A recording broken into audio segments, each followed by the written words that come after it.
Kami mau tenang di hadirat Tuhan. Kami mau dengar firman-Mu. Ajar kami, didik kami, koreksi kami. Bangun kami dengan firman-Mu.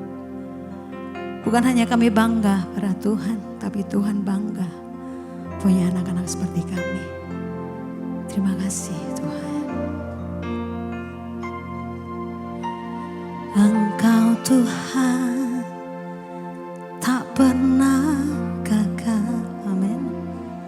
Engkau Tuhan tak pernah lalai, setiap hari menanti janji-Mu, ku tak lelah menunggu jawab-Mu. Bersama kata Engkau Tuhan tak pernah. ini doa kami. Engkau Tuhan Tak pernah. amin. Setiap hari menanti janji-Mu, ku tak lelah menunggu jawab-Mu. Percaya berkata, dalam kasih-Mu Kau membawaku naik, dalam kuasa-Mu kami mau berlindung Tuhan. Aku berlindung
Berkati kami semua di tempat ini. Kau memberikan kepada kami hati yang baru, yang taat, dan Tuhan yang sungguh-sungguh mencari Tuhan. Hati yang murni dan hati yang tulus. Kau Tuhan memberikan kepada kami roh yang baru, supaya kami selalu haus akan firman-Mu. Dan Roh Kudus menuntun hidup kami ke dalam jalan-jalan dan perintah-Mu.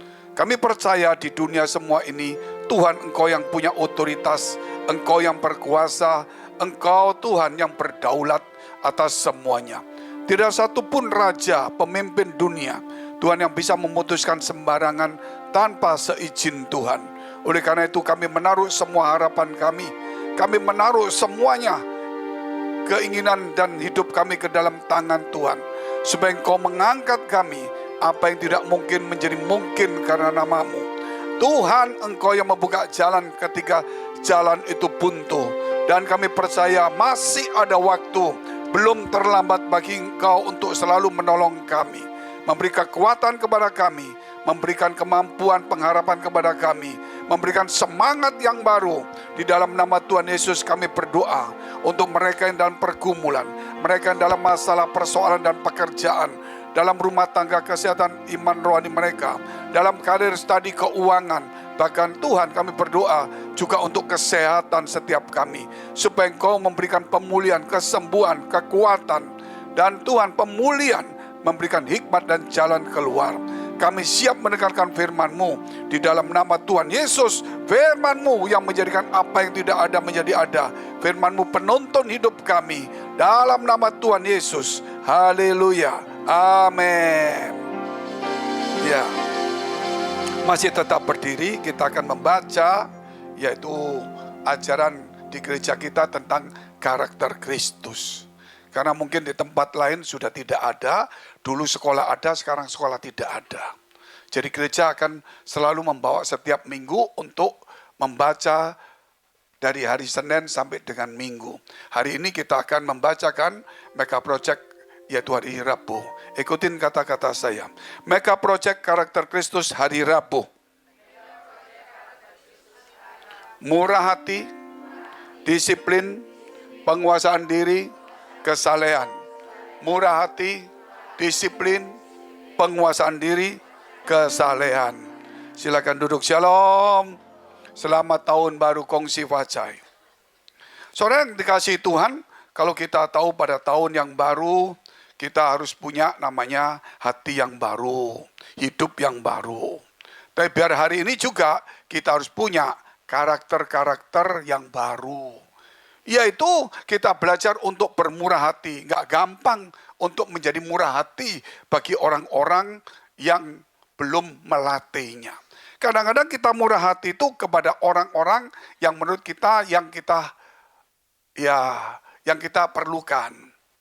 Mama kita buat sesuatu, kita perlukan, kita murah hati kepada orang tertentu.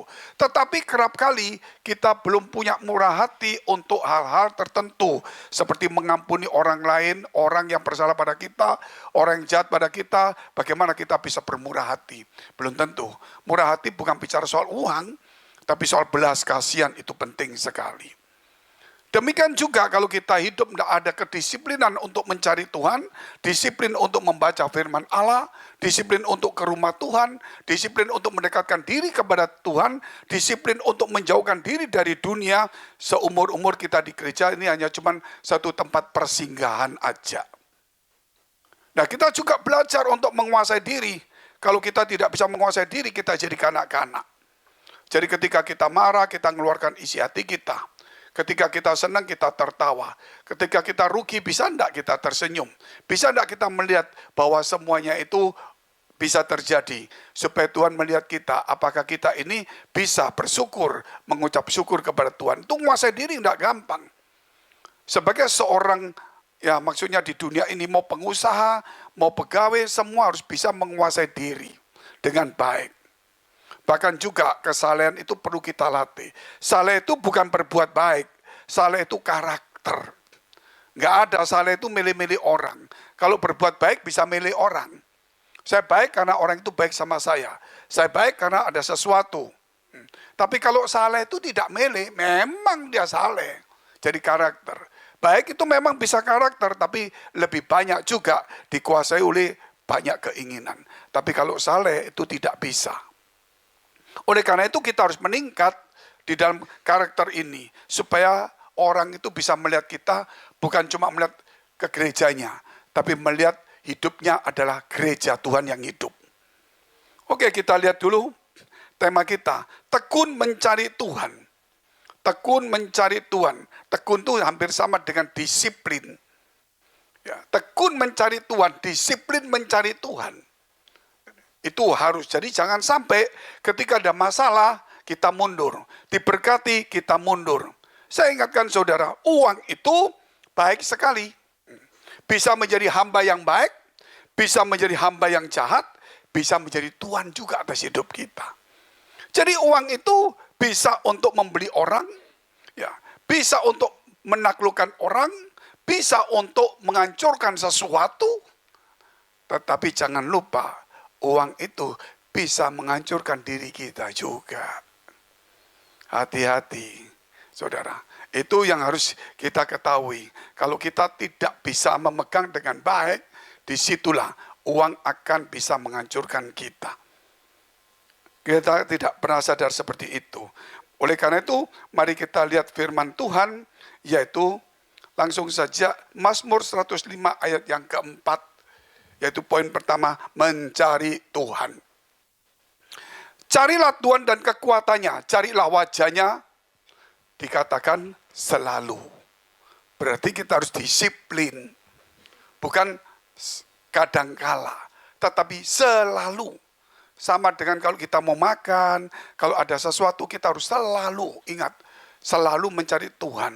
Itu selalu mengucap syukur, selalu bersuka cita, selalu berdoa, kan senantiasa, itu kan sama hampir selalu.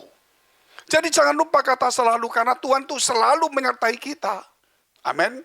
Kalau Tuhan selalu menyertai kita, kita harus selalu mencari Dia. Kalau Tuhan selalu menolong kita, kita harus selalu mencari Dia. Jangan kalau Tuhan selalu menolong kita, kita kadang-kadang mencari Tuhan. Nah ini sifat kita ini harus berubah. Supaya kita mengikuti apa yang Tuhan lakukan dalam hidup kita, kita harus melakukannya juga kepada orang lain dan melakukan juga kepada Tuhan. Kalau Tuhan mengasihi kita, apakah kita bisa mengasihi Tuhan? Kalau Tuhan mencari kita, apa kita nggak mencari Tuhan? Tapi kadang-kala ketika ada kesulitan, kadang-kadang kita tidak mencari Tuhan. Mencari jalan, yaitu jalan pendek aja. Memutuskan sendiri. Kita lupa untuk kita selalu setia juga kepada Tuhan. Makanya kalau Markus 1 ayat 37, itu hanya kata-kata, saya tidak mengambil semuanya. Karena ini kalau kita cerita semuanya, waktu Yesus itu masih ya umur 12 tahun, dia pergi ke Yerusalem, dan dari Yerusalem, waktu pulang kan rombongan banyak itu. Ya mungkin ratusan orang begitu banyak. Sampai di tengah jalan, kok tidak ada Yesus ini. Mereka kembali mencari selama beberapa hari mencari Yerusalem. Nggak ada. Ternyata mungkin mereka, ya mungkin mau berdoa, mungkin mencari Tuhan di mana Yesus anakku ini. Akhirnya mereka ketemu Yesus di rumah, yaitu bapaknya, di bait Allah. Tapi saya mau kata-kata seperti ini, kita ambil yang ini saja dulu. Semua orang mencari Yesus. Katakan. Kata-kata itu sangat indah. Walaupun ceritanya seperti itu, tapi kata-kata itu bukan kebetulan. Semua orang mencari Yesus. Baik orang yang susah, baik orang yang sakit, maupun orang yang berdosa, semua orang mencari Yesus. Nah, kalau yang disebut orang ya harus mencari Yesus. Kalau tidak bisa, saudara. Nah, kalau kita mencari Yesus, kita harus belajar untuk mengutamakan Tuhan, mengandalkan Tuhan. Kenapa? Karena ada dua hal yang kita lihat. Yang pertama, yaitu kita tahu sekali bagaimana Esau dan Yakub itu. Esau itu sudah dapat sesuatu dari Tuhan sebagai hak kesulungan. Tapi Yakub tidak dapat. Tapi Yakub ini terus, saudara, disiplin, terus mencari, terus tekun dia. Bagaimana supaya dapat hak kesulungan? Padahal gak mungkin. Yang hak kesulungan itu adalah punyanya Esau. Dia lari dulu, gitu. Lahir dulu, baru Yakub. Tetapi dia tunggu terus, dia rindu terus, saudara. Dan akhirnya suatu saat, entah itu sudah sekian tahun, sekian puluh tahun, kesempatan itu terjadi. Di mana Esau lapar, dan kemudian dia minta makanan kepada Yakub. Dan Yakub berkata, kamu minta kepada aku boleh. Tetapi berikanlah dulu hak kesulunganmu. Dia pikir gampang lah. Toh besok aku mati buat apa? Nah, ini orang yang tidak baik, saudara. Tidak menjaga kepercayaan Tuhan. Tidak menjaga apa yang Tuhan berikan kepada dia. Dia meremehkan semuanya. Bahkan sebagai hak kesulungannya. Akhirnya, dia berikan kepada Yakub. Yakub menerima itu. Tidak menerima warisan. Bahkan Yakub itu melarikan diri jauh dari keluarganya. Takut dibunuh Esau. Yakub meninggalkan semua kekayaannya. Karena dia cuma mengejar satu. Yaitu hak kesulungan. Yaitu hadirat Tuhan. Yaitu kepercayaan Tuhan. Akhirnya Yakub tidur satu tempat ketika dia melarikan diri. Yang bernama kota Luz. Nah, ketika dia tidur di situ, dia bermimpi. Padahal nggak punya apa-apa dia. Cuma bawa bekal kecil aja. Hartanya ditinggalkan semuanya. Dia bermimpi melihat tangga. Dari tempat dia tidur sampai ke surga. Dan malaikat naik turun semua. Dan disitulah Tuhan berkata bahwa akan memberkati, melindungi, menyertai Yakub. Dan Yakub bangun dari tidurnya dan berkata, ini tidak lain pintu gerbang surga. Dan dia memberkati tempat itu dan kemudian namanya menjadi Betel. Dan dia berjanji, kalau Tuhan memberkati aku kembali dan sebagainya. Akhirnya Yakub berjalan terus, saudara. Tetapi apa yang terjadi kalau kita lihat di akhirnya, Yakub lebih kaya, lebih kuat daripada Esau. Karena apa? Karena padahal Esau ini dapat warisan dari papanya. Tapi Yakub itu dapat dari Tuhan. Kadang-kadang kita tanpa sadar uang itu menjebak kita sehingga kita tidak mencari Tuhan. Tetapi ketika Yakub tahu yang utama adalah mencari Tuhan, maka semuanya itu ada di dalam Tuhan. Tidak mungkin tidak, karena Tuhan itu menjadikan semuanya. Ingat itu, saudara. Jadi kalau kita coba mencari sesuatu, harta, mau di dunia bisa. Tapi kalau mencari Tuhan, itu dapat semuanya. Dapat semua kehidupan, semua ada di dalam dia. Bukan hanya cuma harta. Oleh karena itu kita perlu ke gereja, bukan cuma sekedar mencari kedudukan, mencari harta, mencari jabatan, mencari sembuh. Bukan, mencari semuanya. Karena di dalam Tuhan itu semuanya ada. Dan apa yang tidak mungkin menjadi mungkin, percayalah. Dan tidak ada kata terlambat bagi Tuhan. Walaupun Lazarus sudah mati, kalau Tuhan berkata keluar dia firman-Nya itu. Yang tidak mungkin, yang sudah terlambat pun, dia bisa menjadikan sesuatu menjadi baru kembali. Jadi jangan ada kata terlambat dalam hidup saudara. Kalau dulu gak mencari Tuhan, sekarang belum terlambat untuk mencari Tuhan. Amin. Carilah Tuhan dengan segenap hatimu. Dan juga saudara kita harus mencari Tuhan. Ya harus namanya sungguh-sungguh lah. Kalau kita kerja pasti kita sungguh-sungguh. Kenapa mencari Tuhan gak sungguh-sungguh? Ingat itu, kalau sama Tuhan itu kita gak bisa main-main. Kita harus ya punya kekuatan. Saya ingat selalu ya mimpinya Pak Joni ini, saudara. Tahun baru ini saya kenal sama beliau ini. Pertama kali kenal, yaitu persekutuan di rumah saya. Ya kenal namanya Pak Joni. Ya nggak lama, ya cuma asal kenal aja. Tahu-tahu, saya pagi-pagi, ya di sini kalau jam 7 kan masih gelap ya. Saya bisa bangun. Bangun, Tuhan ngomong, telepon ke Pak Joni. Mimpi apa? Gitu, saudara. Saya cuma gitu. Kan nggak bagus kalau orang telepon gelap-gelap itu, saudara. Karena ada kejadian kecelakaan, apa kan takut sekali, gitu. Saya telepon Pak Joni. Salam Pak Joni, pagi. Ya, mimpi apa? Saya tanya gitu. Terus dia cerita mimpinya. Setelah dia cerita mimpinya, oh terima kasih, saya tutup saudara. Cukup cuma tanya. Ternyata dia mimpi beneran. Dia mimpi, ya saya singkatnya saja. Atau kamu yang cerita? Enggak mau, ya sudah. Enggak saya kasih angpau lo, jangan main-main lo. Saya sudah punya banyak lo. Hah?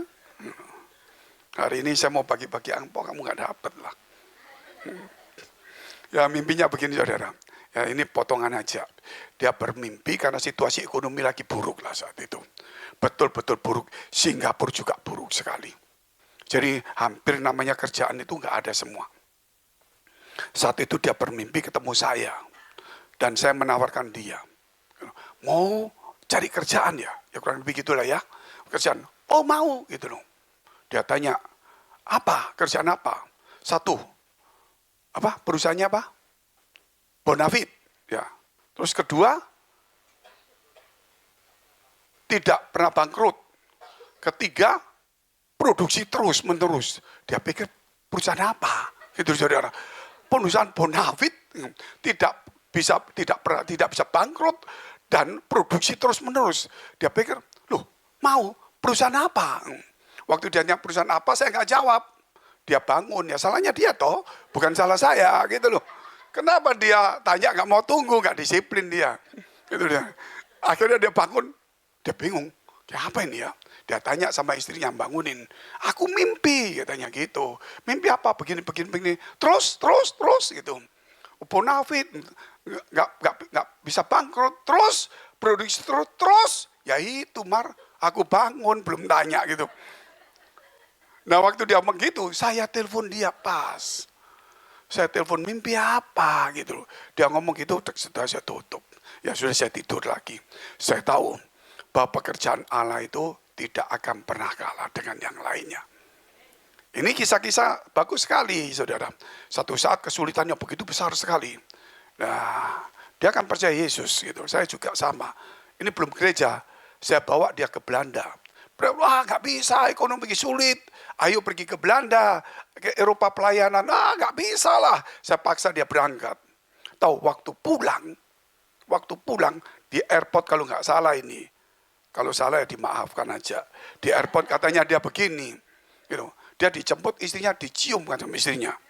Wah aku dicium, lu biasa toh. Ngawur aja, ini di airport katanya saudara. Gitu. Terus dia tanya kenapa? Gitu. Karena pertama kali istrinya bisa menjual pesawat pada saat situasi sulit. Situasi sulit. Tepuk tangan dulu Tuhan yang terbaik. Yang tidak mungkin menjadi mungkin. Yaitu mesti ada ketaatan. Kalau nggak taat nggak bisa. Jangan lihat kesulitan kita. Tapi lihat pekerjaan Allah itu tidak pernah berhenti. Kalau situasinya bagus Tuhan tolong kita itu biasa. Situasi sulit itu waktunya Allah menolong kita. Jadi kita tidak boleh putus asa. Nah ada yang kedua, saya bermimpi juga ditunjukkan Amerika. Padahal saya nggak tahu apa negara bagian, tapi saya bisa tahu 7 negara bagian itu A, B, C, D, E, F, G. Tuhan kata pergi sana. Saya kan nggak ngerti saudara. Saya belum pernah ke Amerika, saya bawa dia. Nanti apa? Dijemput teman, pendeta, pelayanan, kita turun. Yang jemput nggak ada. Kita nggak tahu apa-apa, gimana gak ada yang jemput. Sudah kosong semua. Karena saya kan ditanya-tanya imigrasi gitu loh. Jadi gitu. Nah akhirnya nggak ada. Ternyata ada satu orang mau pulang. Terus tanya, ini Bapak pendeta ya? Iya. Oh saya disuruh jemput. Oh disuruh jemput. Saya pikir pendeta itu nyuruh dia jemput saya. Oh ya oke. Terus jemput mau kemana kita? Justru itu saya nggak tahu. Bapak mau kemana? Loh bayangin. Tanya Pak Joni sendiri. Loh kemana? Ya katanya saya suruh jemput. Bapak mau kemana saya antar. Terus ya nggak ada Pak gitu aja. Wah kalau gitu cari hotel terdekat deh. Gitu. Saya 3 hari kalau nggak salah di hotel tidur terus. Tidur jalan pagi ke orang kaya aja sama Pak Joni setiap pagi jalan. Loh tanya dia. Kemana Frank? Jalan aja. Jalan terus.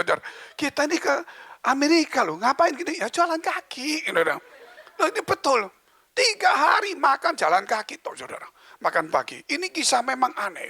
Gitu. Setelah gitu, enggak lama hari ketiga nggak usah ditelepon orang. Pak Fengki, iya saya dari sini, iya.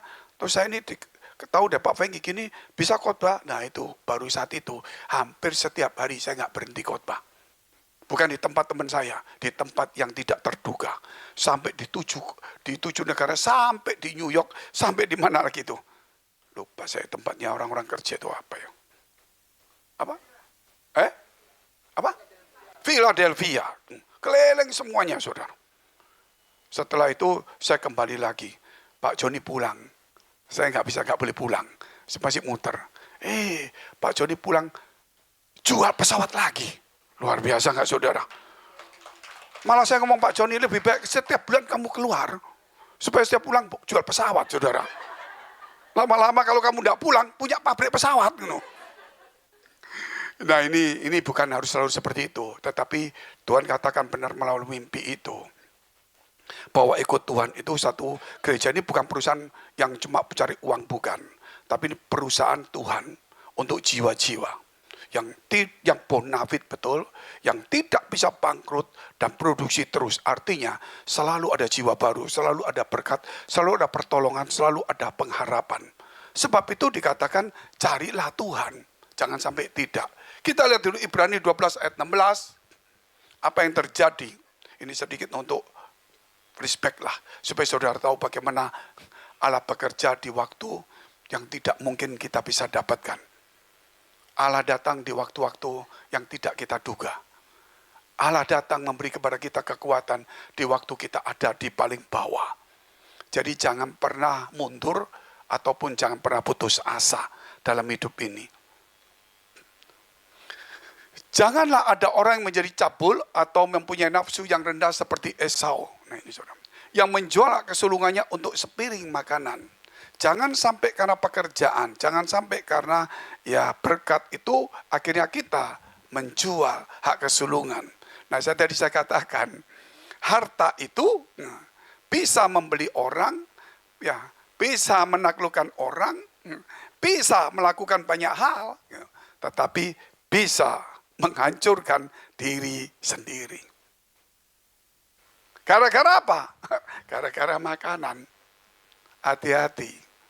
Jadi jangan sampai gara-gara perut ini, gara-gara cuman kehidupan kita, keuangan kita, kita akhirnya meninggalkan Tuhan. Tuhan kadang-kadang izinkan kita ada di bawah. Supaya apakah kita ini tekun mencari Dia? Apakah kita kecewa atau tidak? Tidak selamanya kita diangkat di atas. Kita juga diangkat di atas, kadang diizinkan ada kesulitan. Supaya apa? Supaya kita selalu mencari dan dekat Tuhan. Dia adalah sumber kehidupan itu. Kita lihat hal yang kedua. Apa itu? Poin kedua. Yaitu jangan meremehkan. Jangan meremehkan kasih Tuhan. Itu tidak boleh meremehkan. Kasih Tuhan begitu besar kepada kita, jangan pernah meremehkan. Kasih seorang ibu, seorang orang tua itu sama anaknya itu begitu besar, apalagi kasih Tuhan. Kasih Tuhan itu walaupun tidak kelihatan itu ada semuanya. Kalau tidak mengasihi kita, nafas, oksigen diambil sudah kita nggak kuat semuanya. Padahal itu nggak bayar. Saudara kalau pergi ke rumah sakit berapa oksigennya itu? Saudara nggak tahu. Mahal sekali harga oksigen itu. Jangan pernah main-main dalam kehidupan kita. Jadi kita perlu juga hari ini untuk selalu hidup setiap hari menghirup kasih Tuhan. Amin. Selalu kita mencari kasih Tuhan. Setiap pagi ada kasih Tuhan yang baru dalam hidup kita. Selalu ada kasih Tuhan, selalu Dia datang di pagi hari memberi kekuatan kepada kita. Selalu memberikan firman kepada kita. Oleh karena itu, saudara ingat, kasih Tuhan itu bukan sejenak. Kasihnya sepanjang masa. Dari kita lahir sampai kita mati, Dia selalu mengasihi. Saya ingat satu kisah yang dramatis sekali. Saya ini bukan penggemar Lady Di. Saya ini orang-orang biasa kan. Nggak semua, Lady Di pakaiannya begini. Orang dengar gitu saya nggak tertarik sama sekali. Mau apa-apa saya nggak tertarik. Tahun berapa saya lupa, di bulan Agustus kalau nggak salah, waktu saya ada di Kupang, ada beberapa pendeta. Saya bermimpi. Bermimpi itu saya melihat awan. Ya, tidak ada daratan, awan semua. Dan saya lihat itu banyak sekali orang berbaris itu. Panjang sekali. Panjang sekali. Di depannya ada pintu gerbang. Pintu gerbang itu pintu gerbang sampai tahu saya tahu. Pintu gerbang kematian itu. Tapi orang baris semuanya. Saya lihat kemana ini? Oh, pintu gerbang kematian. Dan saya lihat kemudian di zoom mata saya. Saya melihat ada seorang perempuan tinggi, pakai ini topi, baju hitam, ya pokoknya begitulah. Kok saya pernah lihat dia ya, bawa anaknya kiri kanan, masih kecil-kecil, gandeng kiri kanan. Siapa ya? Kok pernah tahu? Siapa ya? Saya ceritakan teman-teman. Siapa? Oh nggak tahu. Sudah, saya pelayanan. Pagi-pagi saya mandi, saya mau keluar kamar mandi. Ada suara berkata begini, berdoalah untuk Lady Dai. Hubungannya apa sama Lady Dai? Betul saudara? Doakan istri kadang-kadang ada, kadang lupa saudara. Lady Dai itu apa? Hubungannya jauh sekali. Gitu loh. Nggak ada hubungan lah. Betul nggak? Ya saya langsung ngomong, kita suruh berdoa untuk Lady Dai. Ya kita berdoa. Ya doa apa? Nggak tahu, pokoknya berdoalah. Nah, saya berdoa. Setelah berdoa, malam itu kecelakaan Lady Dai. Kecelakaan. Ternyata dia mau pindah agama. Mau menikah, pindah agama. Tapi sebelum dia pindah agama, mungkin ada keinginan. Dia kecelakaan, terjepit, difoto-foto sama paparazzi ya. Kalau tidak salah. Dia sampai berkata, oh Tuhan, God, gitu saudara. Minimal dia berseru kepada Tuhan. Berarti kasih Tuhan walaupun dikhianati oleh manusia. Dikhianati habis-habisan. Detik terakhir Allah masih mengasihi. Mau enggak kamu kembali kepada aku? Walaupun sekian tahun aku berkati kamu. Aku mengangkat kamu. Dan kemudian sekarang kamu menghina aku. Meremehkan aku. Sampai meremehkan aku kasih firman enggak mau. Sampai kamu mati, mau mati. Saya kasih waktu 1 menit. Dan Tuhan masih kasih kesempatan. Kasih Allah itu sepanjang masa. Amin. Sudah tidak bisa tidak. Dari kisah itu saya tahu tentang kasih Allah yang besar. Jadi Bapak Ibu dikasih Tuhan. Hiduplah di dalam kasih Tuhan. Jangan pernah meremehkannya. Roma 9 ayat 13. Seperti ada tertulis. Aku mengasihi Yakub tapi membenci Esau. Kenapa dia membenci Esau? Karena dia terlalu meremehkan Tuhan. Membenci. Jangan pernah meremehkan Tuhan. Amin. Tapi orang yang sungguh-sungguh mengasihi Tuhan Tuhan juga mengasihi dia. Tapi bagaimana dengan Esau? Apakah dibenci? Apakah dibuang? Tuhan marah karena dia akan menghina Tuhan. Tapi Tuhan masih kasih kesempatan dia. Kita lihat dulu ayatnya sebelum ini, yaitu yang satu dulu. Silakan. Mazmur 19 ayat 1, ya. Langit menceritakan kemuliaan Allah. Dan cakrawala memberitakan pekerjaan tangannya. Selama ada langit, ada cakrawala. Saudara, Tuhan selalu ada dalam hidup kita. Amin. Selalu menceritakan adanya Tuhan. Ketika saudara sulit apapun juga, di tempat manapun juga, yang terdalam, yang paling sulit sekalipun. Selama saudara ada di bawah langit, saudara masih melihat cakrawala, saudara akan tahu bahwa Allah itu ada menyertai kita. Amin. Jangan saudara cuma lihat langitnya gini. Ingat, katakan, langit menceritakan kemuliaan Allah. Jadi kita nggak mungkin hari Senin Pak nggak ada gereja. Gitu. Mungkin HP sudah pulsanya habis, belum bisa beli. Mau lihat renungan nggak bisa. Mau baca Alkitab di HP nggak bisa. Ingat waktu lihat langit, dia menceritakan adanya Allah. Lihat waktu ada cakrawala, itu menceritakan adanya Allah. Jadi kita tidak terfokus dengan apa yang kita punya. Tapi apa yang ada di sekitar kita. Semua menceritakan tentang adanya Allah. Jadi kita harus tahu, kita juga harus belajar menceritakan tentang Tuhan. Tapi yang terakhir kita melihat bagaimana kasih Tuhan yang tidak berkesudahan itu. Yang ketiga, mencari Tuhan lebih sungguh-sungguh. Nah, ini. Mencari Tuhan sungguh-sungguh. Bagaimana kejadiannya Esau? Yang karena meremehkannya Tuhan masih kasih kesempatan dia. Kita lihat dulu kisahnya. Kejadian 27 ayat 34 sampai 40. Sesudah Esau mendengar perkataan ayahnya itu, yaitu hak kesulungan diambil sama Yakub, meraung-raunglah ia dengan sangat keras dalam kepedihan hatinya, serta berkata kepada ayahnya, berkatilah aku ini juga ya Bapak. Enggak ada berkatnya. Sudah diambil sama Yakub. Jawab ayahnya, adikmu telah datang dengan tipu daya dan telah merampas berkat yang untukmu itu. Kata Esau, bukankah tepat namanya Yakub karena ia telah 2 kali menipu aku. Hak kesulunganku telah dirampasnya Dan sekarang diramasnya pula berkat yang untukku. Lalu katanya, apakah Bapak tidak mempunyai berkat lain bagiku? Lalu Ishak menjawab, Esau katanya, sesungguhnya telah kuangkat dia menjadi tuan atas engkau. Hati-hati, jangan pernah meremehkan Tuhan. Tapi kalau kita mencari Tuhan, kita akan diangkat. Walaupun posisi kita ada di bawah. Sekali lagi, kalau kita mencari Tuhan sungguh-sungguh, menghargai, walaupun kita di bawah akan diangkat.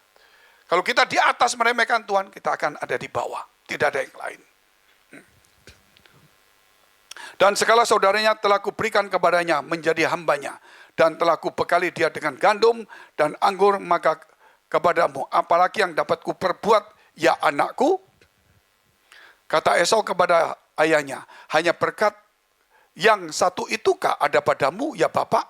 Berkatilah aku ini juga, ya Bapak. Dengan suara keras menangislah Esau. Menangis. Lalu Esau, ayahnya menjawabnya, sesungguhnya, ini kejadiannya, tempat kediamanmu akan jauh dari tanah-tanah gemuk di bumi, karena menjauhi Tuhan. Dan jauh dari embun dari langit di atas, itu karena dia meremehkan Tuhan. 40. Engkau akan hidup dari pedangmu, dan engkau akan menjadi hamba adikmu. Ini, tetapi akan terjadi kelak. Kelak, posisinya di bawah. Apabila engkau berusaha sungguh-sungguh, maka engkau akan melemparkan kuk itu dari tengkukmu. Kata-kata di sini yang kita lihat itu adalah berusaha sungguh-sungguh mencari Tuhan. Kita tidak tahu kita ada di bawah atau di atas. Mungkin posisi kita seperti Esau atau yang lainnya. Oleh itu, sebab itu, apakah kita ada kuk begitu berat, ada masalah begitu banyak, kok selalu sial, banyak persoalan, selalu banyak penyakit, banyak apa saja. Kita nggak tahu itu apakah yang terjadi pada diri kita. Tapi yang pasti setiap orang harus dikatakan berusaha sungguh-sungguh. Katakan berusaha sungguh-sungguh. Nah, kalau anak kecil dikasih angpau, dia berusaha untuk merebutnya. Betul saudara? Berusaha sungguh-sungguh. Nah, ini hari ini kan hari angpau. Gitu. Cuma angpau bukan untuk semua orang. Datang dari Tuhan kepada kita hari ini. Yaitu firman Allah. Kalau kita sungguh-sungguh mencari Tuhan, Tuhan akan memberi saudara apa yang sudah Tuhan janjikan kepada kita. Jangan pernah mundur ikut Tuhan. Ingat, kita harus lebih sungguh-sungguh mencari Tuhan. Lemparkan segala kukmu, lemparkan segala masalahmu, lemparkan segala kesialanmu, lemparkan masalah kesulitanmu, lemparkan semuanya. Ya ketika engkau ada di bawah, lemparkan semua yang menekan engkau. Kenapa? Melalui mencari Tuhan dengan sungguh-sungguh. Mari kita bangkit berdiri, kita berdoa. Kau memberkati kami semua di tempat ini. Engkau menyucikan, menguduskan kami semuanya. Biar mulai hari ini kami mencari Tuhan dengan sungguh-sungguh. Supaya kami hidup Tuhan, bukan hidup karena dunia ini memberi kepada kami. Karena kami hidup karena Tuhan yang menyertai dan mengangkat kami. Kami berdoa untuk setiap saudara kami tempat ini. Bahwa kasih-Mu tidak pernah berkesudahan. Mungkin bagi kami sudah terlambat, kami ada di bawah. Mungkin kami situasinya mungkin seperti Esau hari ini. Bahkan Tuhan mungkin kami juga mengalami kesulitan yang begitu parah. Tetapi kasih-Mu tetap sepanjang hari. Bahkan sampai detik sebelum kami pulang ke tempat alam baka. Engkau memberi kesempatan kepada kami untuk mencari-Mu. Tuhan, urapi semua umat-Mu di tempat ini. Kau sucikan setiap kami oleh firman-Mu. Supaya tidak satupun orang tempat ini yang patah semangatnya, yang putus asa. Tapi mereka membangun dirinya. Dan lebih sungguh-sungguh mencari Tuhan. Untuk melemparkan segala kuk, segala masalahnya, segala kesialannya, segala apapun juga. Tuhan, Engkau yang akan mengangkat semuanya. Dan Kau memberikan hal-hal yang lebih baik kepada kita. Oleh karena itu Bapa kami di surga, biar setiap kami hari ini, berapa banyak, berikan hati kami untuk haus dan mencari Tuhan dengan sungguh-sungguh. Di dalam nama Tuhan Yesus, mari saudara kita berdoa syafaat. Kami berdoa untuk semua gereja yang ada di seluruh dunia. Dari hamba Tuhan sampai kepada umat Tuhan. Kiranya Kau memberkati kami semua, supaya kami menjadi berkat dan hidup berdampak. Supaya di mana gereja mereka melayani dan berjemaat, dipenuhi orang-orang yang mencari Tuhan dengan hati yang tulus dan takut akan Tuhan. Kami berdoa untuk semua gereja yang ada di seluruh dunia, supaya mereka bersatu rukun dan tidak terpecah-pecah. Supaya dunia percaya Yesus adalah Tuhan bagi kemuliaan Allah Bapa di surga. Demikian gereja di mana Engkau percayakan kami untuk menggembalakannya. Gereja Blessing in the Spirit. Kami berdoa untuk setiap persembahan yang dipersembahkan umat-Mu. Kiranya menjadi dupa yang harum di hadapan Tuhan. Engkau memberkati segala pekerjaan, rumah tangga, kesehatan, iman rohani kami, sampai kepada anak cucu kami. Kebajikan kemurahan Tuhan selalu menyertai kami. Mari dekapkan kedua tanganmu di dadamu. Untuk menerima berkat itu mudah dan pasti, tapi kerap kali kita tidak tahan uji, menjadi kikir, sombong, sibuk, arogan, dan sebagainya. Sebab itu Amsal 4 ayat 23 mengatakan, jagalah hatimu dengan penuh segala kewaspadaan, karena dari situlah terpancar kehidupan. Jadilah berkat, dan terimalah berkat rahmat anugerah dari Allah Bapa di surga, di dalam putra tunggalnya Yesus Kristus yang telah mati bagi dosa-dosa kita, dan bangkit pada hari ketiga, sehingga kita punya Tuhan Allah yang hidup, dan iman kita bukan kepada Tuhan yang mati, dan Dia naik surga menyediakan rumah bagi kita, sehingga kita punya pengharapan yang pasti, dan Dia akan datang kedua kali menjemput gereja jemaat dan umatnya, yang berjaga-jaga kudus, dewasa, dan bijaksana, serta menghakimi seluruh umat manusia, dan di dalam persekutuan dengan Roh Kudus, membuat hati kita berkobar-kobar, roh kita menyala-nyala, sehingga kita senantiasa dalam kasih semula kepada Tuhan. Roh Kudus menghibur, menguatkan, memelihara, menginsyafkan, menuntun, memimpin kita kepada kebenaran dan kekudusan, dan membuat kita menjadi saksi Kristus mulai hari ini sampai selama-lamanya. Mari kita akhiri dengan doa yang diajarkan Tuhan Yesus kepada kita. Bapa kami yang ada di surga, dikuduskanlah namamu, datanglah kerajaan-Mu, jadilah kehendak-Mu di bumi seperti surga. Berikanlah kami pada hari ini makanan kami yang secukupnya, dan ampunilah kami akan kesalahan kami, seperti kami juga mengampuni orang bersalah pada kami. Dan janganlah membawa kami ke dalam pencobaan, tetapi lepaskanlah kami daripada yang jahat. Karena Engkau yang punya kerajaan dan kuasa dan kemuliaan sampai selama-lamanya. Amin. Kongsi fajai. Tuhan Yesus memberkati.